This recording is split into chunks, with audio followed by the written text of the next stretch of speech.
반갑습니다. 플러스 베이스볼 민대표입니다. 오늘 뭐 글러브 나갈 것들 중에서 몇 개 한번 소개시켜 드릴게요. 지금 이 모델은 하다케야마 M8 포스미트고요. 이거는 이제 길들이기가 완료돼 가지고 지금 이제 여기 나갈 글러브들은 다 한 분이 구매를 하신 건데, 저희한테는 예전에 언더아머 글러브부터 해가지고 여러 개 구매하시는 분의 글러브가 이제 오늘 발송 예정이고요. 지금 M8 포스미트를 갖다가 길들인 거예요. M8 포스미트의 특징은 뭐냐고 그러면, 그러니까 우리가 일반적으로 얘기하는 정가다의 대표적인 포스미트 중에 하나인데요. 기본적으로 길이 잘 든 미트 같은 경우에는 지금 이렇게 측면에서 보면 이 정도의 어떤 그 포켓의 깊이가 나오고 있어요.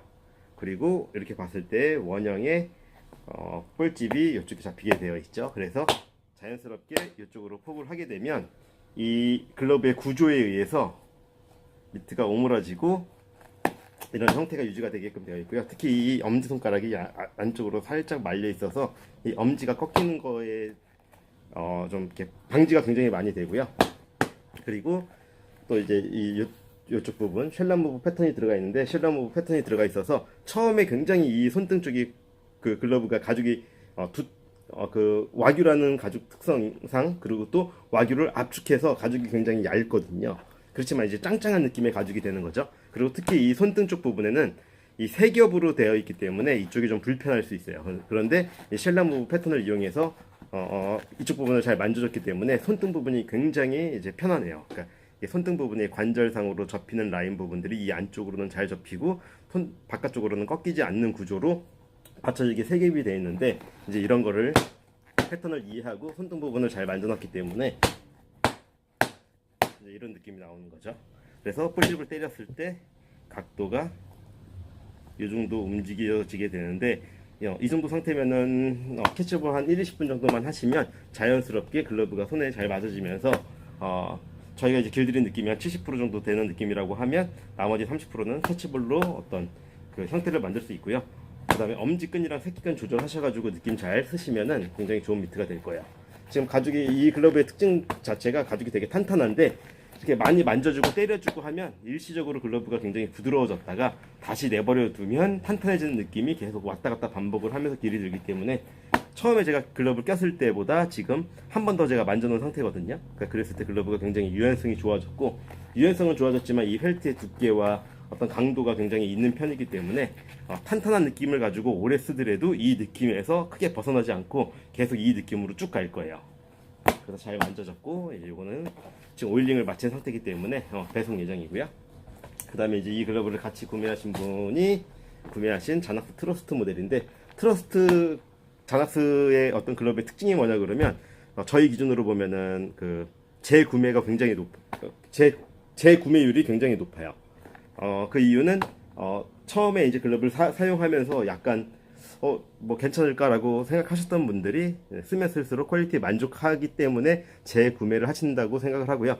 이 글러브의 정상 가격은 이제 56,000엔 정도, 그러니까 하나로 따지면 60만 원 정도대에 구매할 수 있는 글러브인데, 자낙스의 어떤 특징 중에 하나가 뭐냐 그러면 가성비가 굉장히 높다라는 거예요. 다른 글러브, 메이드 인 재팬 생산하는 글러브들이 여러 개가 있지만, 일본 브랜드 중에서도 글러브에서 어떤 그 메이드 인 재팬에 대한 자부심을 가지고 좋은 글러브를 많이 만들어내고 있고요. 자낙스 글러브의 특징은 또 이제 글러브에 특별한 기교들이 많이 들어가지 않아요.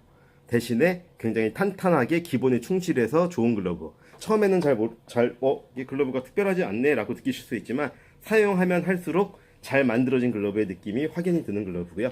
그래서 이제 중간에 보면 이렇게 중간 레이스 처리가 되어 있고, 그 다음에 끈이나 이런 상태들도 보면 그 부분 기본에 맞춰서 그 각각의 역할에 따라서 끈의 두께나 이런 조절들이 굉장히 잘 되어 있고요. 그 다음에 이 엄지손가락에 투스 글러브 중에 좀 중요한 게 뭐냐 그러면, 저는 엄지라고 생각을 하거든요. 공을 던질 때 엄지손가락을 많이 쓰게 되어 있어요. 이렇게 비틀어지는 거죠. 그리고 손바닥이 굉장히 탄탄해요. 그 이유는 역시 힘을 쓸 때 손바닥이 무너지면 이게 그 사자의 꼬리와 같은 역할을 글러브가 한다고 생각을 하는데, 이제 그런 부분에서 손바닥의 탄탄한 느낌이 굉장히 좋고요.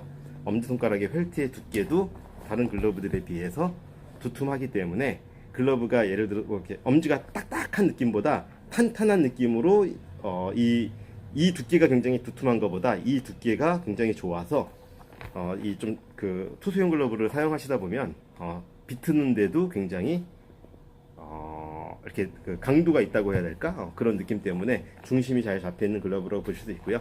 손바닥의 내피와 손등의 어떤 그 양무 같은 것도 굉장히 잘 들어가 있고, 제가 잘 만들어진 글러브의 조건이 뭐냐고 많이 물어보시는데, 지금 이 카메라의 상태를 보면 이제 여기 부분을 바인딩이라고 부르거든요. 가죽과 가죽 간의 이음새의 마감을 이렇게 바인딩 처리를 하게 되는데, 이게 잘 만들어진 글러브들은 이게 일정하게끔 나와요. 그렇지만 이게 잘 못 만들어진 글러브들, 그러니까 글러브가 틀어진 글러브들 보면 여기가 쭈글쭈글하고, 뭐 가령 예를 들어 여기는 간격이 넓고 여기는 좁고 막 이런 식으로 글러브가 부드러운 마감이 이루어지지 않고 굉장히 간격이 이상하게 되는 글러브들이 있어요. 이제 그런 글러브들은 좀 잘 못 만져지니까 사진으로만 봐도 이 글러브가 잘 만들어졌구나 이걸 아실 수 있는 부분이고요. 또 한 가지 포인트를 보여드리면 이제 여기 부분을 웰팅 부분이라고 하는데, 웰팅 부분 역시 가죽과 가죽의 이음새 부분을 마무리해주는 부분이기 때문에 이 이음새 부분을 보시면 이게 조금만 양쪽으로 밀려나도 이게 삐뚤삐뚤하게끔 되어 있거든요. 그런데 이제 이런 부분들을 보시면 굉장히 일정하게 잘 만들어진 글러브라는 걸 보실 수 있죠. 그러니까 이게 제품의 가죽이 좋고 나쁘고 이 사양이 높고 낮음과 별도로 이렇게 이런 기술력을 가진 사람들은 좋은 글러브를 만들게 되어 있거든요. 예를 들어 기술력이 떨어지는 사람들은 저렴한 글러브를 만들겠죠. 왜냐면 그 기술력이 좋은 글러브를 만들 수 없는 기술력이기 때문에, 그렇게 되면 낮은 사양의 어떤 저가형 가지고 만들게 되는데, 그렇기 때문에 이제 좀 저가 글러브들은 이렇게 다 우러 있는 경우가 많이 보실 수 있어요. 그리고 또 반대로 그분들은 왜 저가 글러브를 만들 수밖에 없냐? 그러면 이런 기술력이 안 나오기 때문이라고 보시면 되고요. 그런데 이렇게 보시면은 이런 어떤 마무리 같은 게 굉장히 잘 되어 있는 거를 보실 수 있죠. 그리고 지금 제가 이렇게 글러브를 여러 건품하는 QC를 하면서 가장 중점적으로 글러브를 보게끔 되어 있는 게 뭐냐 그러면 이 바인딩 부분과 웰팅 부분만 보면 이 글러브가 꼈을 때 글러브가 틀어졌거나 안 틀어졌거나 형태가 뒤틀려 있거나 안 뒤틀려 있거나 이런 거를 쉽게 알 수 있고요. 또 한 가지가 이 손가락을 껴보면 이 손가락에 들어가는 구멍이 막혀 있는 경우도 있어요. 그 이유는 이제 내피, 손으로 들어가는 내피와 이 외피를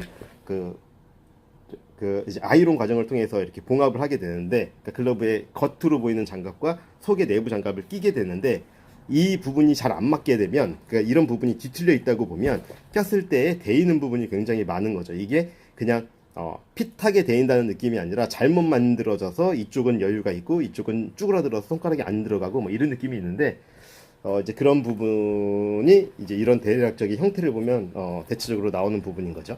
그리고 손바닥 부분도 보시면 이렇게 가죽의 느낌이 잘 살아 있고요. 그래서 잘 만들어진 글러브는 구조적으로 글러브가 좋기 때문에 볼집을 때려 보면 이 볼집에 이 무게가 전달되면 이 왼쪽이 느낌을 많이 주지 않아도 글러브에 힘 전달이 잘 되는 특성이 있습니다. 그럼 굉장히 잘 만들었다는 거를 설명드리는 거고, 또 이제 웨어용 글러브 보여드리면, 웨어용 글러브는 이렇게 벌어졌을 때 기본적으로 힘을 주지 않아도 글러브가 벌어지는 면적이 넓고요. 그리고 이렇게 옆으로 봤을 때 볼집의 깊이 또한 충분히 확보가 되어서 글러브의 조작성이 좋고, 또 역시 아까 이야기 드린 것처럼 중간에 레이스 처리가 되어 있죠. 그래서 이 길이가 긴 이 웨어 글러브의 힘 전달이 끝까지 되지 않을 경우에 이제 이런 걸 갖다가 추가하게 되면 요 끝에까지 힘 전달이 잘 되고, 또 이렇게 큰 글러브 같은 경우에는 이 사이에 글러브가 사용하게 되면 헐거워져서 이 사이에 공이 끼는 경우가 생기는데, 그런 것도 방지할 수 있는 기본적인 기능이고요. 뭐 가죽이나 뭐 이런 거는 뭐 말할 필요도 없이 좋은 상태라고 보시면 되겠습니다. 이렇게 지금 이거는 하나도 만지지 않은 최초의 글러브의 상태인데, 그렇지만 이 힘 전달이 끝과 끝까지 잘 되기 때문에 이렇게 살짝 힘을 줘도, 그러니까 결국 좋은 글러브는 이 글러브의 구조에 있거든요. 이 구조는 글러브를 잘 만들고 좋은 패턴을 갖고 써야지 우수한 구조를 이렇게 만들 수가 있는데, 이러려고 하면 내가 손끝에 힘을 전달했을 때 이 손의 힘이 이 글러브 끝까지 전달이 될 수 있는 구조를 갖고 있느냐 안 갖고 있느냐, 또 예를 들어 갖고 있는 패턴으로 만들었다고 하더라도 기술력의 차이에 따라서 이런 부분이 울어버리고 글러브가 뒤틀려 버리면 이제 이런 데 끝까지 힘 전달이 안 될 수밖에 없는 거죠. 그런데 이제 이런 글러브는 굉장히 잘 만들어져서 굉장히 만족하고 추천하는 글러브이기 때문에 재구매가 계속 일어나고 있다고 보시면 되겠습니다. 역시 사양상으로 굉장히 높은 글러브이기 때문에 글러브에 대한 만족도가 높고요. 그 다음에 특히 이 글러브 같은 경우에 일본 내에서 6만엔에 가까운 글러브, 국내 금액으로 60만원 정도에 상당하는 글러브지만 국내에서 판매하는, 이제 저희가 판매하는 금액 자체가 일본에서 직접 구매하시는 것보다 훨씬 낮기 때문에 또 그런 이유도 가성비적인 측면에서 이제 많이 구매하시는 이유가 아닐까라고 생각을 합니다. 자, 감사합니다.